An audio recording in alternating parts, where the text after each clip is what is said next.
네, 안녕하십니까. 오늘 천연물 의약품의 기준 및 시험 방법에 관해서 강의를 하게 된 장재원입니다.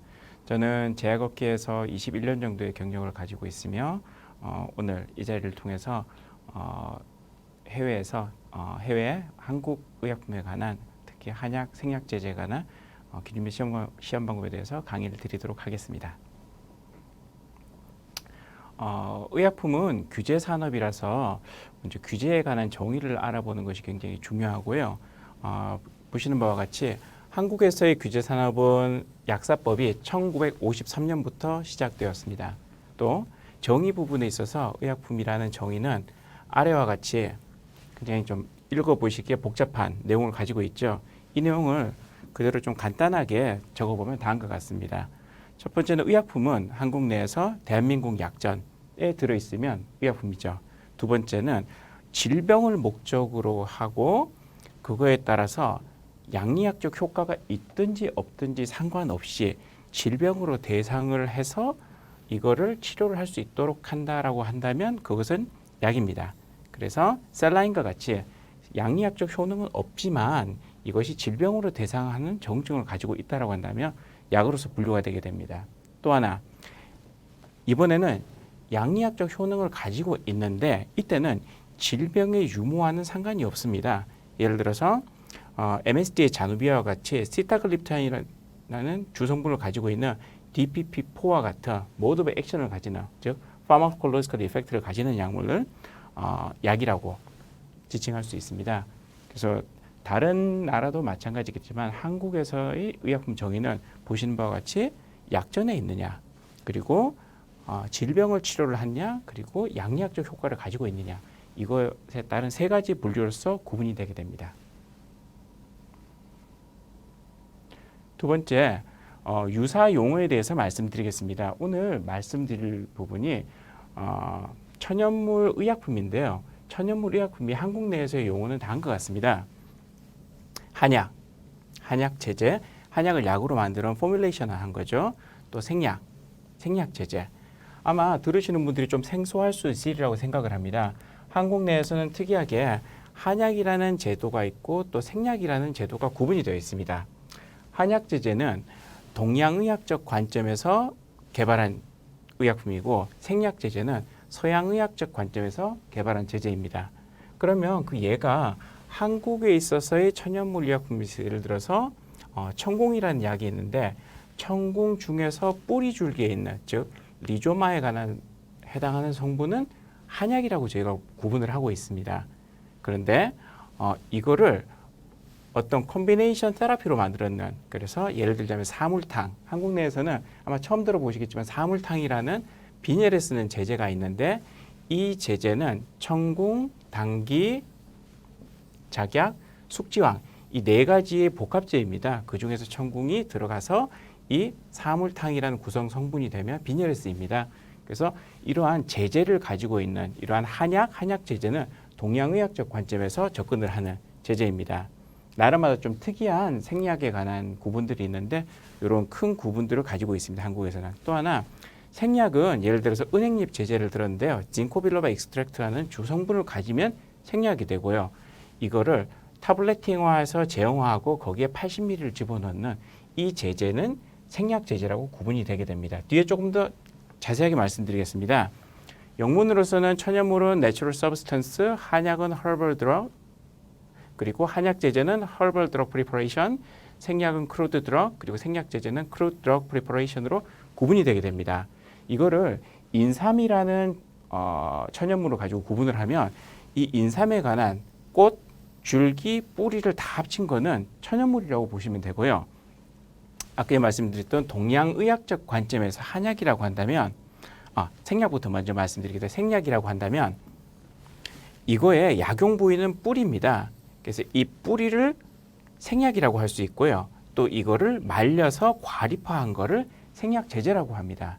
그런데 이 생약을 말렸는 상태로서 유통을 하게 되면 이거는 한약이 되고, 이거를 다른 거랑 합쳐서 그래듈화 시키면 한약 제제라고 하게 됩니다. 조금 더 카테고리를 나눠서 말씀드리면, 다시 한번 반복드리지만 전체를 가지고 있으면 천연물, 그 중에 생약은 약용 부위만을 가지고 채취한 거를 생약, 그리고 그 약용 부위를 건조시키거나 찌거나 말린 이런 것들을 한약이라고 구분을 할 수가 있습니다. 자, 또 다른 관련 용어에 대해서 말씀드리겠습니다. 미국에서는 505B1이 신약이고 그리고 505B2가 자료저출의약품인데 그것도 신약이라고 됩니다. 그래서 505B1은 오리지널 뉴드럭, 그리고 505B2는 페이퍼 뉴드럭이라고 얘기를 하는데 지금 말씀드릴 부분은 505B2입니다. 한국에서는 자료저출의약품 Pharmaceutical Required for the Safety and Efficacy Evaluation 약이라고 불리는데요. 신약이라는 기허가된 품목들이 있어서 조금씩 modify한, 그래서 혹이 흔역은 modified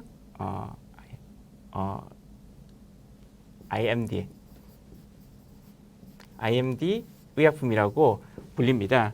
그래서 이거는 새로운 조성을 가지거나 new composition, 그리고 새로운 투여 경로를 가지거나 그 다음 새로운 효과를 가지거나 그리고 새로운 포뮬레이션을 가지는 건데요. 다시 한번 말씀드리면 새로운 조성에서 암로디핀이라는 혈압약의 단일제가 있는데 여기에 로스파스타틴이라는 고지혈증 약을 합치게 되면 새로운 제형이 됩니다. 새로운 조성이 되는 거죠. 그래서 이것이 프레스 제형, 자리저출의약품이 되는 거고, 또 하나 투여 경로, 이 두 가지 성분들이 먹는 약인데 이걸 만약에 주사제로 개발을 하게 된다고 한다면 이 또한 프레스 제형이 되는 거고, 세 번째, 이 약들이 혈압약인데 만약에 이 약에 있어서 알로페시아라는 탈모에 관한 정증이 추가로 들어서게 된다라고 한다면 그 또한 새로운 자리저출의약품이 되는 겁니다. 또 하나, 이게 만약에 속방형 제제, IR 제제인데 이거를 서방형 제제, Extended Release 형태로 서방형 제제로 만들게 된다라고 한다면 이 또한 자리저출의약품으로 되게 됩니다. 그래서 자리저출의약품은 아마 아시는 바와 같이 기존에 받은 신약 혹은 기존 제제를 조금씩 개선해서 그거에 관한 임상적인 유용성을 높이고자 하는 제제가 자리저출의약품입니다.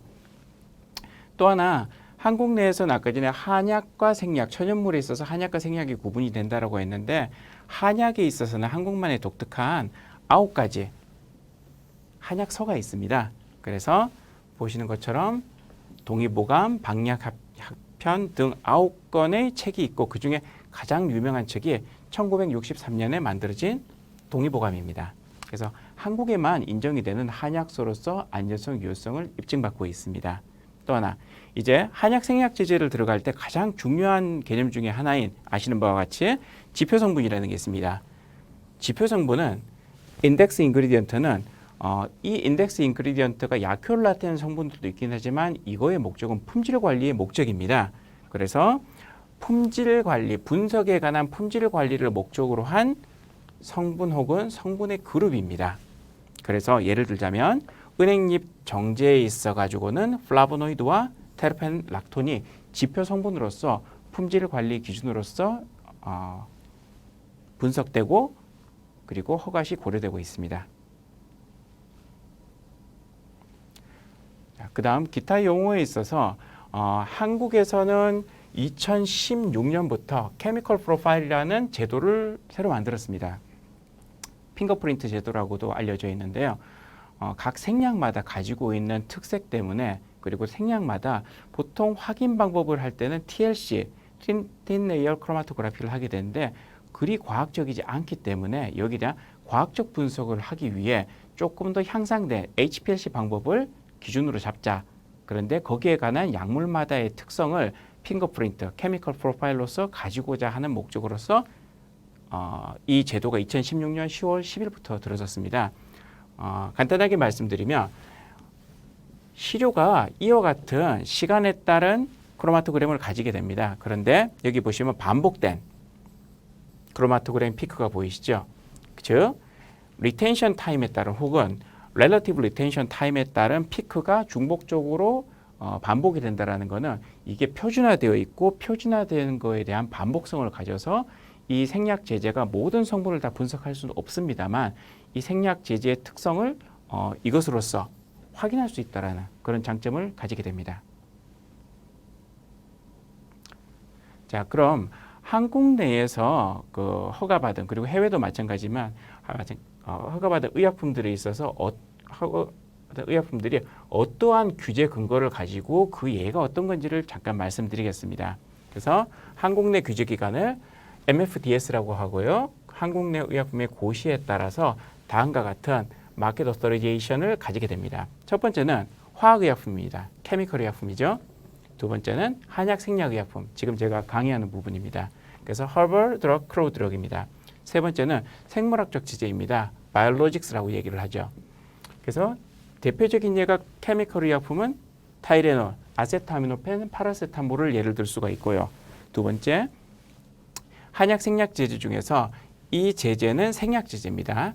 크루드 드럭이 대표적인 게 테보닌, 독일 슈바베사에서 개발한 테보닌 은행엽 제제가 있고 또 생물학적 제제, 바이올로직스에 있어서는 트라스투맙이라는 주성분을 가지는 로쉬의 브레스트 캔서에 있는 유방암 제제가 있습니다. 그런데 이 약들이 가격이 한국의 환율 금액 기준으로서 51원, 182원, 36만 2,340원에 굉장히 큰 내셔널 헬스 인슈런스 프라이스를 가지게 됩니다. 그래서 보험약가 제도를 이렇게 가지게 돼서 약마다의 가치가 어떠한 접근을 가지냐에 따라서 굉장히 큰 부가치가 달라진다는 것을 말씀드리고 이거에 관한 규제가 각각 여기에 관련된 규제를 각각 다르게 적용을 받게 됩니다.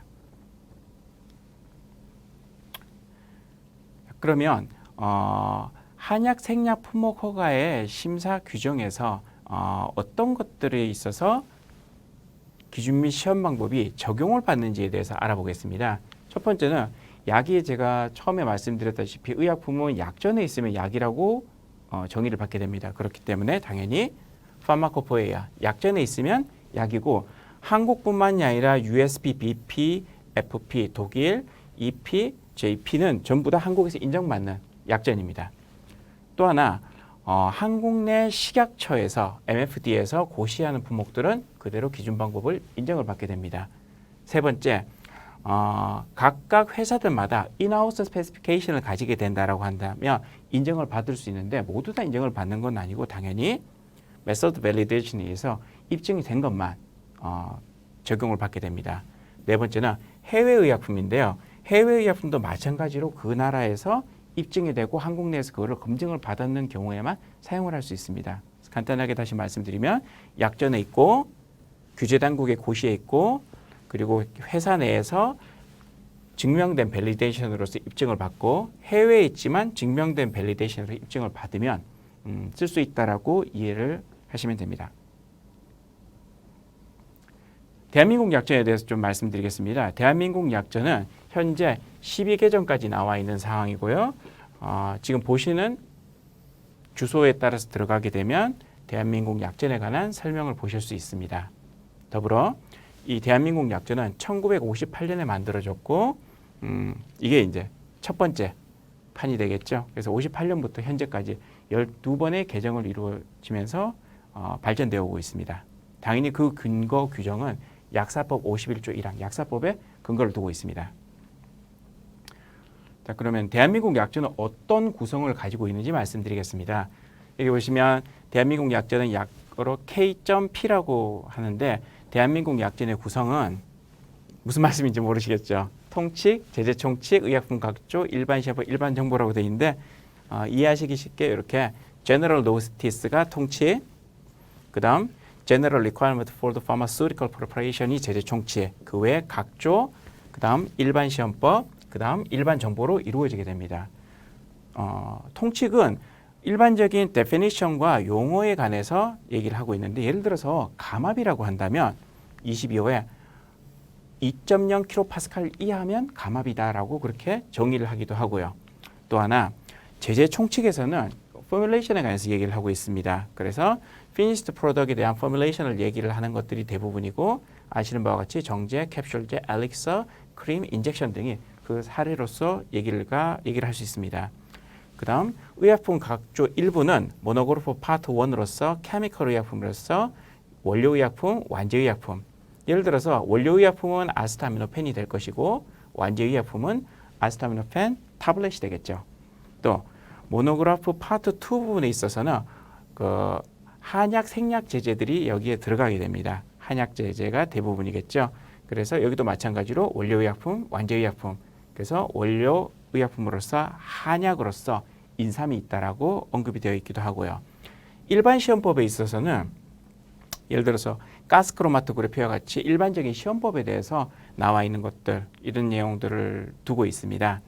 또 General Information에서는 테스트 메소드와 가이드라인 이런 것들이 되어 있고, 뭐 대표적인 예로서는 분석 방법에 관한 밸리데이션 가이드라인 이런 것들을 예를 들어서 말씀드릴 수 있습니다. 또 하나 제가 약전에 있으면 약이라고 했고 인정을 받고, 또 하나 식약처에서 고시를 하게 된다라고 한다면 기준 및 시험 방법에서 인정을 받는다고 말씀드렸습니다. 그래서 식약처 고시로서 특히 한약 생약 제제에 있어서 고시하는 내용이 대한민국 약전의 생약 규격집을 있습니다. 그래서 여기도 이와 같은 구성을 가지고 있고요. 그 구성이 총칙, 포제법, 의약품 각조, 생약시험법, 한약 생약이기 때문에 생약시험법이 들어가게 됩니다. 그리고 표준품 시약 시액으로서 이런 구성을 가지고 있습니다. 그래서 전체 구성은 약전과 비슷하지만 한약 생약이라는 특성을 다루기 위해서 포제법과 그리고 생약의 특정된 시험법을 가지고 있다는 말씀을 드립니다. 물론 그 대한민국 약전과 중복되는 부분은 없습니다. 다음은 좀 관심이 있으실 것 같아서 오늘 주제와 약간 상관성 있는 부분을 준비해 왔는데요. 한국에서 개발된 생약제제입니다. 크루드 드럭이 세 가지 정도를 가지고 왔습니다. 스틸렌, 조인스, 신바로 캡슐인데요. 동아 ST, SK케미컬, 녹십자에서 개발된 약물입니다. 여기는 쑥을 가지고 개발을 한 거고요. 생약명은 다음과 같습니다.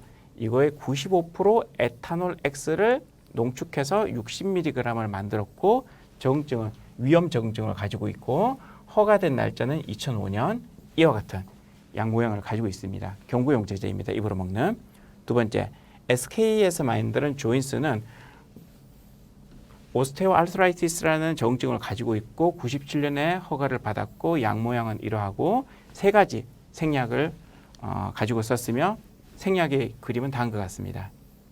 또 하나 녹십자에서 신바로라는 캡슐을 만드는 것은 무려 6가지 주성분을 가지고 넣었고요. 마찬가지로 오스테오아르트라이티스에 대한 적응증을 가지고 있고 2021년 1월 25일에 허가를 받았고 다음과 같은 모양을 가지고 있습니다. 이 사례를 들은 이유는 한국에서도 한약제제, 생약제제, 특히 생약제제에 관한 개발, 왜냐하면 생약제제는 서양의학적 관점에서 개발을 한 거기 때문에 케미컬과 비슷한 지향점을 가지고 있습니다.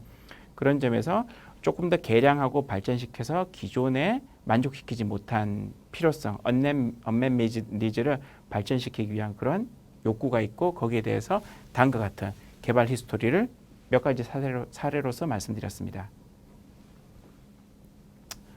그 다음 오늘 내용의 가장 큰 부분입니다. 한약 생약 제제의 기준 및 시험 방법입니다. Specification and Test Method of Herbal and Crude Drug입니다. 이 내용은 한약 제제와 생약 제제 둘 다를 포함하고 있습니다. 그래서 오늘 내용의 가장 중심이 되는 부분이 30, 31, 32, 33, 34, 35번이 한약 및 생약 제제 품목 허가 심사 기준에서 기준 및 시험 방법만 다루는 부분입니다. 30조는 기준 및 시험 방법에 관해서 작성하는 방법을 얘기를 하고 있고요. 31조는 기준 및 시험 방법에 있어서의 범위가 어디까지인지를 얘기하고 있고, 32조는 범위는 그러하다라고 한다면 면제받을 수 있는 부분이 뭘까? 그래서 면제에 관한 기준을 두고 있는 게 32조고요. 그 다음 그 기준을 작성을 할 때 어떻게 설정할 건가를 보는 게 Establishment of Standard Specification of Pharmaceutical Drug 33조에 관한 내용입니다. 그 다음 34조는 원료의약품, 35조는 완제의약품 기준으로서 드럭 서브스턴스와 드럭 프로덕트에 관한 작성 방법을 언급을 하고 있습니다. 그럼 제30조의 기준 및 시험 방법의 작성에 관한 preparation에 관해서 말씀드리겠습니다. 간단합니다. 기본적으로는 약점만 따라가면 됩니다. 이 내용들은 계속 앞으로 반복될 겁니다. 그래서 원칙적으로 약점을 따라가면 됩니다. 두 번째, 원칙적으로 식약처 고시를 따라가면 됩니다. 또 원칙적으로, 계속 원칙적으로란 말이 나오죠. 원칙적으로 기재 용어, 그 다음 기재 형식 용어, 단위, 기호들에 있어 가지고는 또 약점을 따라가게 됩니다. 또 하나, 이러한 파라미터들은 기재 항목들은 뒤에 있는 별표 3을 따라가게 되는데 이거는 제가 다음 장에 설명을 드리겠습니다. 또 그 외에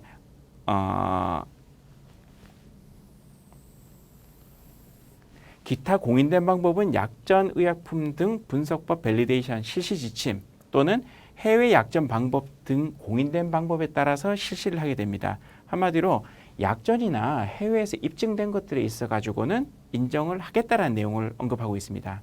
또 하나, 환경에 관련된 부분.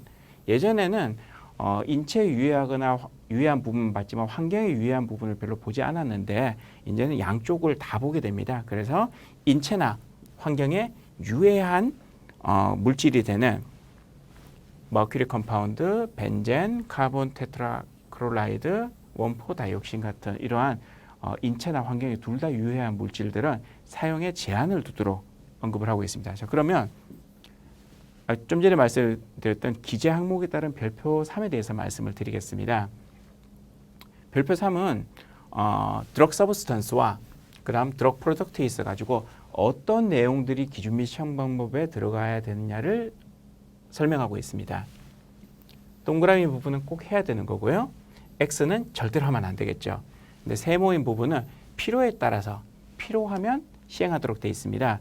전체 항목은 1에서 16번까지 항목이 있는데 드럭 서브스턴스에서는 X라고 되어 있는 게 Pharmaceutical Test, 제제약적 시험에 대해서는 굳이 원료니까 할 필요는 없겠죠. 그 외의 것들은 꼭 해야 되거나 필요시에 한 항목으로 되어 있고 완제의약품에 있어서는 뭐 굳이 원료에서만 해야 되는 이러한 명칭, 구조, 시성식 이런 것들은 안 해도 되고 또 원료의 특징을 나타내는 요 11번 항목들은 빠지게 되어 있는데 순서대로 보시면 명칭, 그 다음 구조와 시성식, 세 번째는 분자식, 분자량, 그 다음 기원, 제법, 그 다음 함량 기준, 성상, 확인 시험, 그리고 시성치, 순도 시험, 건조 감량, 강렬 잠분, 수분 함량, 그리고 강렬 잠분, 회분, 산 불용성 회분, 좀 전에 말씀드렸던 제제학적, 제제에만 하는 제제학적 시험, 그 다음 특수 시험,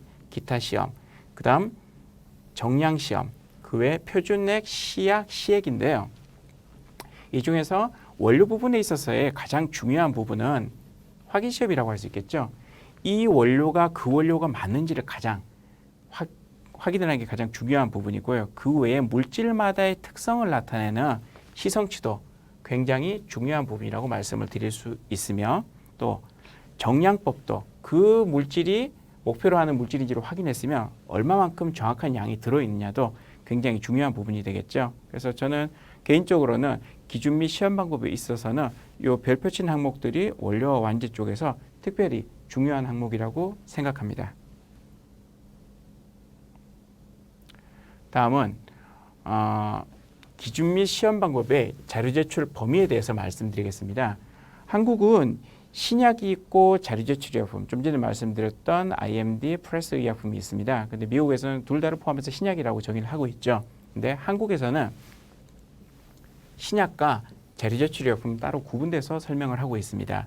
그래서 이 데이터 넘버에 따라서 1번에서 8번까지가 자료를 제출해야 되는 범위입니다. 근데 오늘 강의할 부분은 요 딱 2번만 되어 있습니다. 이것만 얘기하면 너무 재미없을 것 같아서 사실은 뒷부분의 모든 부분을 제가 다 설명을 드릴 예정입니다. 그래서 2번 중에서 A는 드럭 서브스턴스 그리고 B는 드럭 프로덕트에 관한 기준 및 시험 방법입니다. 그래서 신약은 당연히 모든 부분이 거의 동그라미가 되겠죠. 그래서 거의 풀 패키지를 준비해야 되는 게 신약이고요. 신약에 있어서 이 자료를 준비하는데 특히 2번 드럭 서브스턴스와 드럭 프로덕트를 자료를 생성시킬 때 아래와 같은 차이점을 가지고 있습니다. 드럭 서브스턴스에 있어서는 구조 결정에 관한 자료, 물리화학적 성질에 관한 자료, 제조 방법에 관한 자료, 기준 및 시험 방법에 관한 자료, 그 다음 기준 및 시험 방법에 관한 근거에 관한 자료, 그 다음 기준 및 시험 방법을 만들었을 때 시험 결과에 관한 자료, 그 다음 표준품, 시약, 시액에 관한 자료, 그 다음 용기 패키지에 관한 자료들 8가지가 들어가게 돼서 1번부터 8번까지 자료가 되게 됩니다. 그런데 드럭 프로덕트에 있어서는 이 두 번째 물리화학적 성질에는 벌써 이거는 원료의 특성을 나타내는 거기 때문에 완제에서는 굳이 할 이유가 없죠.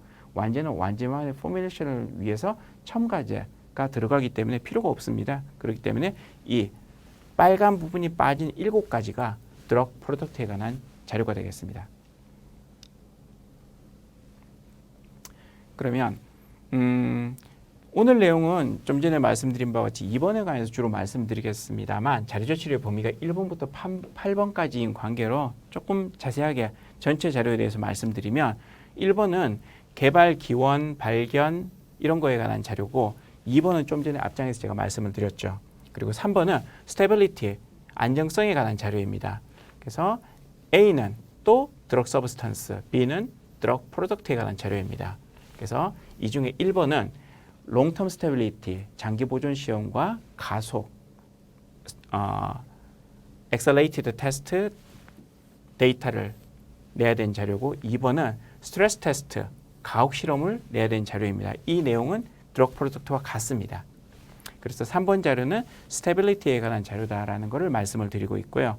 그리고 4번은 의약품을 개발할 때 있어서 가장 중요한 부분은 기준 및 시험 방법도 중요합니다만 의약품을 만들 때 가장 중요한 자료는 개인적으로 독성과 양리와 임상이라고 생각을 합니다.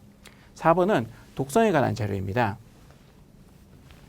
독성은 안전성을 확보하기 위한 자료이고 양리는 임상적인 효과를 보기 위해서 동물 그리고 실험 실적에서 효력을 보는 자료죠.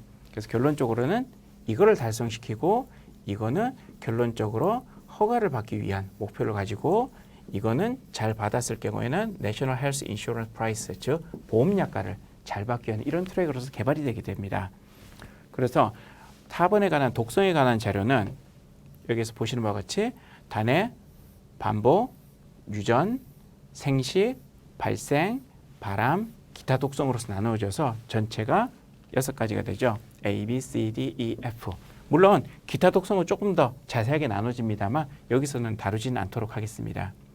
그리고 5번에 관한 독성을 해결했으면 톡시시티를 했으면 파마콜로지컬 이펙트를 나타내는 양리작용에 관한 자료는 다음과 같습니다.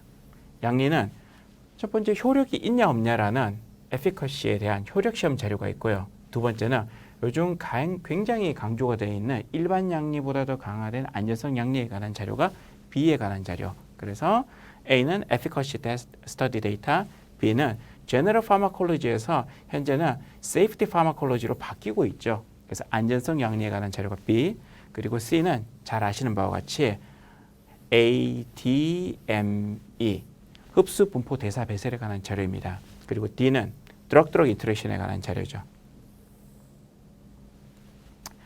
요거는 제가 오타입니다. 드럭 인터랙션, DDI입니다. 그래서 독성과 양리에 관해서 말씀을 드렸고 마지막으로 자료조치 범위에 있어서 임상과 기타에 대해서 6, 7, 8번에 대해서 말씀드리겠습니다. 모든 의약품 허가에 있어서 하이라이트는 임상이라고 말씀드릴 수 있습니다. 임상 효과가 잘 나와야만 그 의약품이 허가를 받고 판매를 받을 수가 있겠죠. 그래서 임상 자료는 이 6번의 A가 흔히 우리가 얘기하는 임상 1상, 2상, 3상에 관한 자료이고 B는 브리칭 스터디, 가교에 관한 자료입니다. 인종적 차이에 따른 에스닉 팩터를 보는 자료입니다. 그래서 6번의 A는 여기까지, B가 브리칭 스터디에 관한 자료입니다. 그래서 만약에 우리나라가 다국적 임상에 포함이 되어 있어서 글로벌 전체 자료와 에스닉 팩터, 인종적 차별에 관한 차이가 없다라는 것을 입증을 하게 되면 이 가교 자료는 필요치는 않습니다만 만약에 그 차이를 입증하지 못하게 된다고 한다면 허가 시에 이 부분을 입증해야 되겠죠. 그래서 라이센싱을 해오든 저희가 여러 국가에서 개발된 약을 들어왔을 때 이 에트닉 팩터를 관여하는 가교 시험은 굉장히 중요한 부분이라고 말씀드릴 수 있겠습니다. 그러면 가장 중요한 인상시험 6번 A에 있어서는 이 내용들이 들어가는데요. 여기서는 뭐 자세히 다루진 않겠습니다. 1상, 2상, 3상, 임상양리, 탐색적 그리고 확증적 약효에 관해서 보는 임상실험이 이와 같이 구분되어 있다는 말씀을 드리고 또 자료 범위 중에서 7번은 외국 현황에 관한 자료입니다. 그래서 한국 내에서 허가를 받았을 때 외국은 어떠한 배경을 가지고 있을까에 관한 부분을 보는 자료라 참고 자료로 보시면 되고 그 다음 8번은 이거와 혹은 해외 품목과 국내 품목, 국내 품목과 국내 유사 품목과의 비교 검토를 하기 위한 자료가 8번 자료라고 보시면 돼서 전체 자료 중에서 1번과 7번과 8번은 그리 중요한 자료라고 개인적으로 생각하지는 않고요.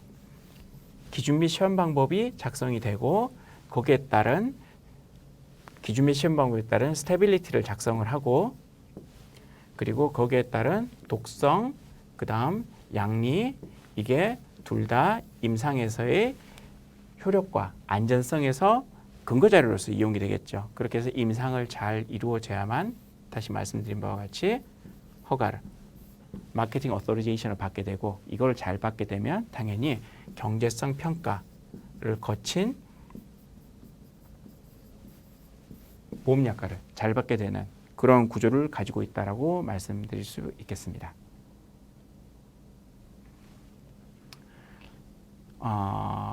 앞쪽에서 제가 자료제출의약품에 대해서 조금 강조를 드렸었는데요. 한국 내 자료제출의약품은 다음과 같은 특징을 가지는 내용이 있습니다. 자료제출의약품이 여기에 언급이 되어 있죠. Pharmaceutical drugs requiring data submission. 데이터 서브미션이 필요하다고 합니다. 어떤 것들이 필요할까? 앞에 자료의 범위는 1번부터 8번까지 말씀드렸던 내용과 동일합니다. 그런데 어떠할 때 어떠한 OX를 가지냐라는 부분에 있어서는 아래와 같은 사료가 됩니다. 그래서 아래와 같이 기존의 처방에 있어서 액티브 컴파운드가 주성분, 복합제 주성분 중 단일제 허가가 있는 의약품들 같은 경우에는 아래와 같은 자료제출 의약품 목록을 가지게 되고요. 또 새로운 조성 중 복합제에 관한 부분은 함량 증감은 제외가 되게 됩니다. 그렇게 되면 이와 같은 자료제출 목록을 가지게 됩니다. 그래서 또 여기에 관한 C는 사용례가 있는데 새로운 생약이 추출 방법, 새로운 규격의 생약이 추출 방법 등에 의해서 만들어진 단일제 복합제가 아래와 같은 자료 제출 목록을 가지게 되어 있고 또 함량 증감에 관한 단일제, 함량 증감에 관한 복합제, 그 다음 새로운 효능군, 새로운 인디케이션을 가지는 그런 예, 그 다음 새로운 용법 용량을 가지는 예, 그 다음 새로운 투여 경로. 새로운 용법 용량을 가지는 예는 하루 2번 먹는 거를 1번 먹게 한다든지 그리고 새로운 투여 경로를 가지는 거는 먹는 거를 주사제로 만든다든지 이런 것들이 되겠죠. 그래서 그러한 자료들을 보시면 아까 전에 말씀드렸던 가장 중요한 독성, 양리, 임상 부분에서 임상이 대부분 다 세모입니다. 아시는 바와 같이 세모면 해야 되는 거겠죠. 그래서 임상들은 시행을 해야 되고 최소한 효력 정도는 다 봐야 되고 독성은 많은 부분이 면제가 되지만 단회 반복 정도는 고려가 돼야 된다라고 말씀드릴 수 있습니다.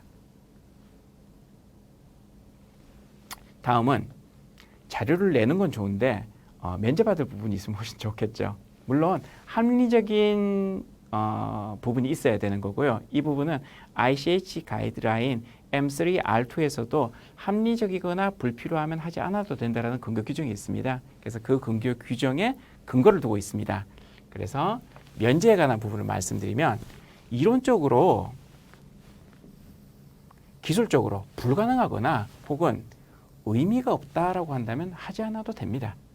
예를 들어서 아웃소싱한 제품입니다. 그리고 모든 제조 공정이 똑같다라고 한다면 굳이 이 부분에 대해서 기준 및 시험 방법을 볼 필요는 없겠죠. 똑같은 거를 같은 곳에서 위탁을 맡겨서 그럼 이쪽은 당연히 검토를 받았을 거고 저희가 맡겼을 때 굳이 그 기준 및 시험 방법을 다시 볼 필요는 없겠죠. 벌써 검토를 받았던 거니까. 그래서 아웃소싱 때는 면제가 되게 됩니다. 두 번째, 물리화학적 실험으로서 피지컬 테스트로서 그 에피커시와 그리고 케미컬 컨텐츠 테스트를 가름할 수 있으며 그래서 물리적 실험으로서 사용 목적의 성능이 확인이 가능하다고 한다면 화학적 함량 실험으로서 자료를 가름할 수 있고 이거는 약용탄의 흡착 실험이 대표적인 예라고 언급될 수 있습니다. 그래서 흡착 실험을 하면 화학적인 작용만 하기 때문에 물리화학적 작용만 하기 때문에 거기에서 굳이 추가적인 더 기준 및 시험 방법에 있어서 볼 건 없습니다. 그러한 간단한 작용 기준을 가지는 테스트는 피지컬 테스트만으로도 가능하다라고 말씀을 드릴 수 있고요. 또 하나는 기존에 허가받았던 원료약품 분량과 동일하고 주성분의 분량만 다릅니다. 10ml짜리가 있고 20ml짜리가 있는데 여기에 관련된 테스트 메서드 밸리데이션이 같다라고 한다면 이 주성분의 함량 차이로만 가지고 테스트 메서드 밸리데이션을 굳이 할 필요는 없다라는 말씀을 드리는 겁니다. 이 경우에는 당연히 API가 동일해야 됩니다. 그래서 한국 내에서 기준 및 시험 방법 심사 자료 제출 면제는 이와 같이 크게 세 가지 정도가 있다라고 소개를 드립니다. 자, 35번 중에서 이제 33번입니다. 그럼 기준 및 시험 방법의 설정에 대해서 말씀을 드리겠습니다. 의약품의 규격 기준의 설정은 기본적으로는 스탠다드와 스페시피케이션은 대한민국 약전, USP, BP, EP, JP, FP, DAB를 따라가게 됩니다. 또 해외에서 생산된 나라에서 허가를 받았다면 그거를 따라갈 수 있는데 당연히 여기에 대해서 밸리데이션이 돼야 되겠죠. 또 하나 오리지널 개발국에서의 허가를 받았다라고 하면 따라가게 돼 있고요. 그 외에 합리적인 이유가 있다라고 한다면 따라갈 수 있습니다. 즉, 이 모든 것들은 한마디로 합리적이면 근거가 있거나 합리적이면 인정을 해주겠다라는 규정으로 이해를 하시면 되고요.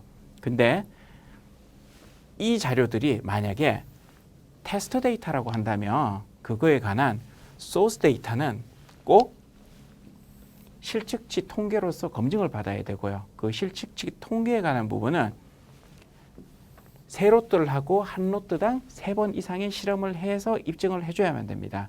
그래서 통계에 관한 부분이 검증이 돼야 된다라는 그래서 이 내용은 전체적으로 말씀드리면 규정을 따라가고 두 번째 규정 이외의 부분이 있으면 합리성을 얘기를 해야 되고 합리성이 있는데 그게 만약에 테스트 데이터라고 한다면 거기에 대한 소스 데이터에 대한 실측 통계치에 대해서 검증을 해야 된다라는 부분으로서 소개해 드릴 수 있습니다.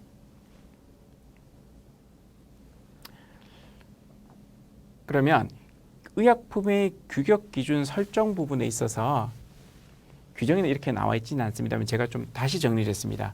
케미컬 의약품과 한약 생약 제제 의약품을 구분해서 드럭 서브스턴스와 드럭 프로덕트를 나누어서 말씀을 드리겠습니다.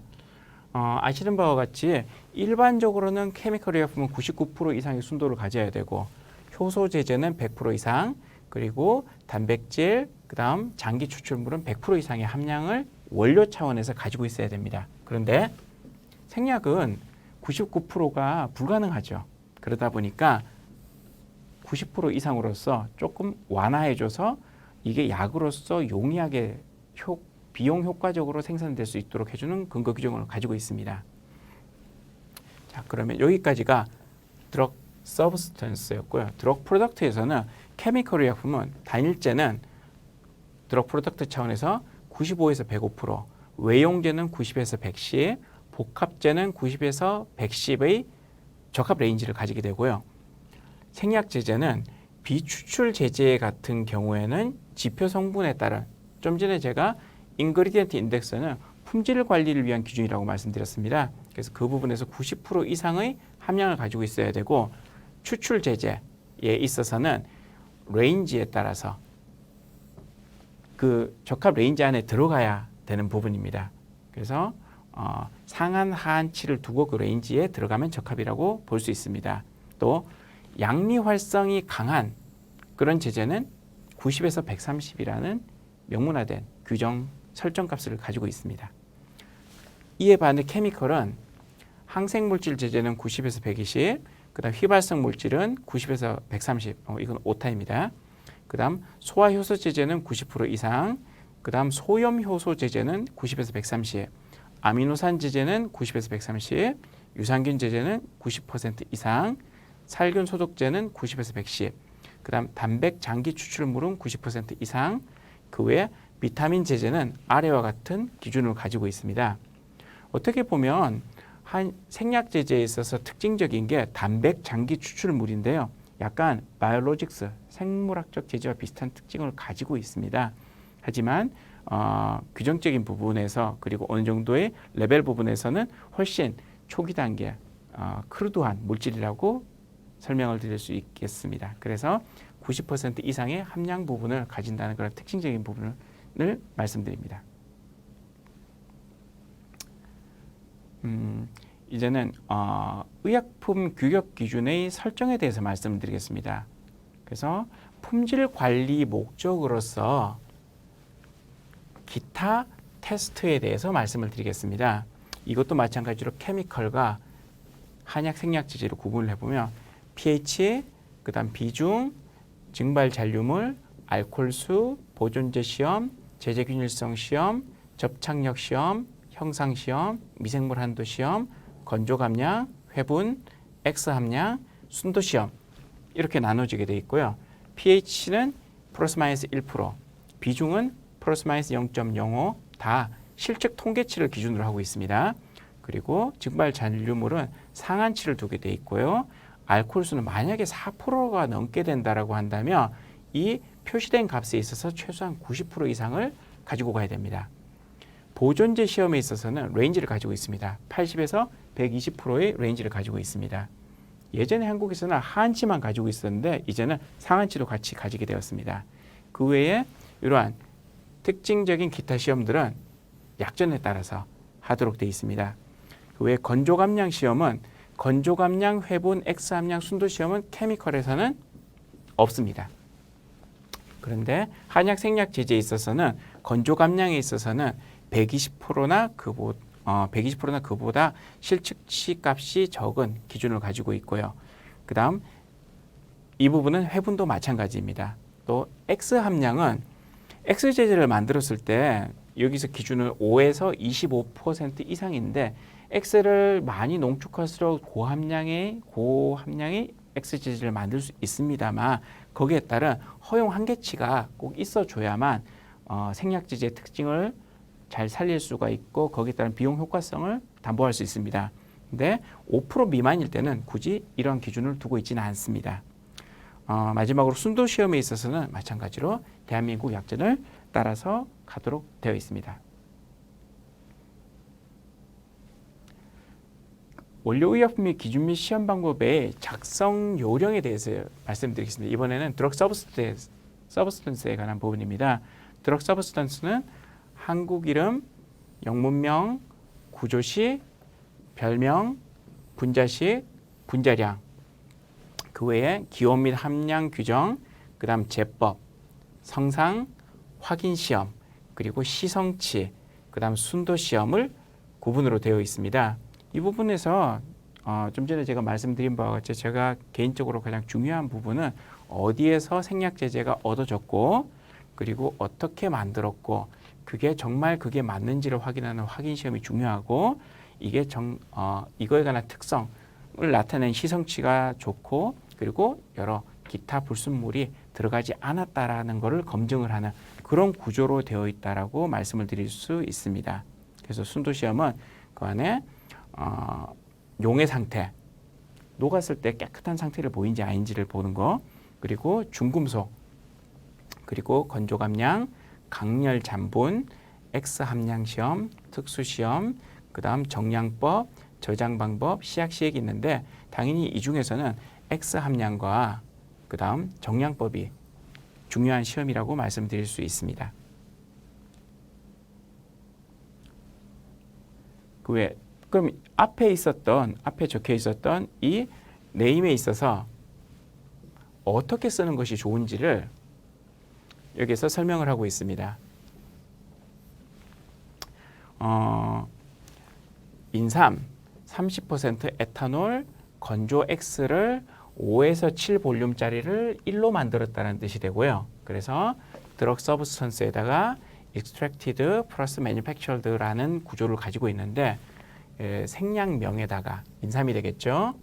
용매에다가 솔벤트 에탄올이 되겠죠. 30% 그리고 물리적인 형태에 있어서는 dried extract라는 형태를 가지고 있고 일드는 5 내지 7짜리를 1짜리의 일드로 만들었다는 특징을 가지고 있고 한국말로는 이렇게 적혀 있습니다. 또 하나 다른 예로서는 연건조 X라는 게 있는데요. 예를 들어서 갈근탕 건조 X라는 게 있습니다. 한국에서.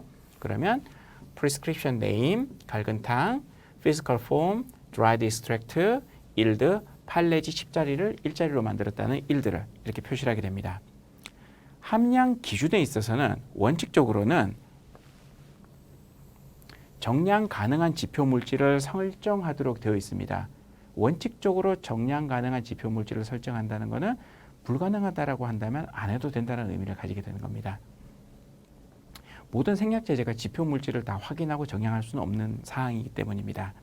두 번째는 설정 불가능한 명백한 사유가 있을 경우에는 명백한 사유가 있게 되면 생략 가능합니다. 좀 전에 제가 굳이 아무리 노력을 해도 알 수 없는 부분이라고 한다면 빼도 된다라고 말씀을 드렸는 것과 같은 내용입니다.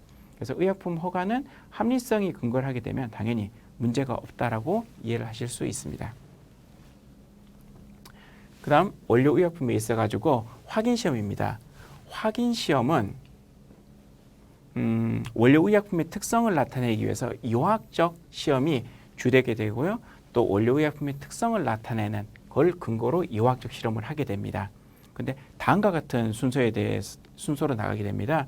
그래서 TLC를 하고 HPLC를 하고 GC를 하고 그 다음 컬러 리액션을 하고 프레시피테이션 리액션을 하고 디컴포지션 리액션, UV, visible, infrared, absorption spectrum 그리고 스페셜 리액션 순으로 하게 돼 있고요. 생략제제는 대부분이 TLC를 하게 되는데요. 이제 앞으로 조금 더 과학적으로 진행을 하기 위해서 한국에서는 HPLC를 대부분 요구하고 있습니다. 드럭 서브스턴스에 있어서 확인시험법에 있어서 조금 더 말씀드릴 부분은 시성치에 있어서 말씀을 드리겠습니다. 시성치는 본질과 순도를 표기하기 위해서 사용을 하는 것이고요. 여기서는 물리화학적으로 측정되는 정수를 넣도록 되어 있고 여기에 관한 예는 다음과 같습니다. 이건 참고로 보시기 바랍니다. 그리고 물리화학적인 특성에 있어서는 일반적으로 KPA 따라가게 되어 있고요. 일반 시험법에. 그리고 BP나 USP도 다른 의약품집을 따라갈 수 있습니다. 그 외에 만약에 KP나 이런 거에 없다라고 한다면 기술을 해서 여기에 대한 시험 방법을 밸리데이션 된 방법으로서 설정을 할 수 있도록 되어 있습니다. 순도시험입니다. 순도시험은 기본적으로 색, 냄새, 맛 이런 것들을 보게 되어 있고 이 내용은 참고적으로 봐주시기 바랍니다. 그래서 용의 상태를 보도록 되어 있고 추가적으로 무기염, 중금속, 비소 이런 것들을 조금 더 보도록 되어 있습니다. 그리고 굉장히 중요한 부분이죠. 잔류용매. 잔류용매에 관한 설정 부분은 ICH 가이드라인에도 나와 있고요. 여기에 관련돼서는 KP를 따르도록 되어 있거나 혹은 다른 나라의 공식적인 의약품집을 따르도록 되어 있습니다. 그 다음 드럭 서브스턴스에서의 건조감량. 건조감량도 기본적으로 KP를 따르고 회분시험도 KP를 따르고 그 다음 산불용성 테스트도 KP를 따르고 X함량 시험도 KP를 따르고 대부분이 다 KP를 따릅니다. 언급이 되어 있습니다. 하지만 건조감량 시험법에 있어서는 다른 방법을 만약에 설정을 한다라고 한다면 그걸 자세히 기술을 하도록 되어 있습니다. 그리고 연조와 건조 X의 건조 감량은 설정이 의무화되어 있습니다. 회분 시험에 있어서도 마찬가지로 다른 방법을 선택하려면 자세하게 기술을 해야 됩니다. 그리고 3불형성 회분 시험에 있어서는 1% 미만일 때에는 실측돼 있다가 1% 미만일 때에는 생략이 가능합니다. X3량 시험에 있어서는 이건 한약 제제에 관해서만 언급을 하고 있습니다. 생략 제제는 아닙니다. 한약 제제에 있어서는 한 성분이라도 확인 시험을 못할 경우에는 못할 경우에 설정하도록 되어 있습니다. 그 다음 특수 시험은 필요에 따라 하는 겁니다. 하는 것이고 그 부분에 있어서는 대표적인 예가 프로틴 그리고 올건 엑스트랙트 이런 부분에 있어서 안전성 테스트 그리고 항원성 테스트, 항히스타민 시험, 단백질이나 그리고 장기 추출물들은 위험성이 많이 가지고 있죠. 그래서 그런 것들에 있어서는 조금 더 구체적인 실험을 하도록 요구하고 있습니다. 그리고 드럭 서브스트에서 기타 시험에 있어서는 미생물이 오염이 될 가능성이 높을 것 같은 미생물 한도 시험, 그 다음 정량 시험법에 있어서는 함량과 함량 단위를 정확하고 정밀하고 특징적인 부분을 알 수 있도록 물리화학적 방법에 의해 가지고 설정하도록 되어 있습니다. 그리고 만약에 공정서에 수제되지 않은 표준품, 시약, 시액을 사용을 했을 경우에는 99% 이상의 표준품을 사용하도록 되어 있고 그리고 시약, 시액은 그 조제법을 기재하도록 되어 있습니다. 마지막으로 그 드럭 프로덕트에 대해서 말씀드리겠습니다. 드럭 프로덕트는 기준, 성상 확인 시험, 용출 시험, 순도 시험, 그리고 제재 균일성 시험, 뒤에 한 번 더 말씀드리겠습니다. 그 다음 함량 시험, 여기에 관한 기준이 있고 스페시피케이션이 있고 여기에 관한 시험 방법이 있습니다. 테스트 메소드가 있는 이러한 구조를 가지고 있고 이 항목별로 시험 방법이 그대로 언급이 되어 있습니다. 완제의약품의 기준 및 시험 방법에서 예를 들어서 타블렛하고 캡슐을 가지고 있다라고 한다면 여기서는 이 부분이 동그라미입니다. 좀 전에 제가 제재 균일성 시험이 여기에 속하는데요. 제재가 균일하냐, 또 하나 일정 시간이 됐을 때 이 약이 15분에서 85% 이상의 주성분이 용출이 됐냐라는 이런 용출 실험이 이러한 별표 3에 제재학적 시험 항목에 나와 있어서 용출 실험이 여기에 해당하고 그리고 제재 균일성 실험이 여기에 해당해서 예를 들어서 이러한 다양한 제재들에 따라서 어떠한 실험들이 구체적으로 필요하냐, 필요하지 않느냐, 필요시에 해야 되느냐라고 구분이 되어 있습니다. 그래서 완제의약품의 기준 및 시험 방법은 제재학적 시험 항목에 있어서 이런 부분을 꼭 참고를 해야 됩니다. 네, 이상으로서 제가 준비한 한국의 의약품에 있어서 기준 및 시험 방법에 대해서 말씀드렸고 한국의 기준 및 시험 방법은 기본적으로 대한민국 약전을 따라가게 돼 있고 해외에 있는 의약품 해외에 있어서 공정서도 따라가게 돼 있고 그 외에 그 근거가 없다라고 한다면 합리적 근거를 도출하고 거기에 따른 통계적인 유의성이 있다라고 인정되는 기준이고 또 원료와 완제에 따라서 그 특징을 나타낼 수 있는 부분이 기술되어 있다라고 한다면 그 부분이 인정되고 꼭 그리고 언급을 해야 되는 부분이라는 부분으로서 말씀을 드리겠습니다. 네, 긴 시간 강의를 들으셔서 감사합니다.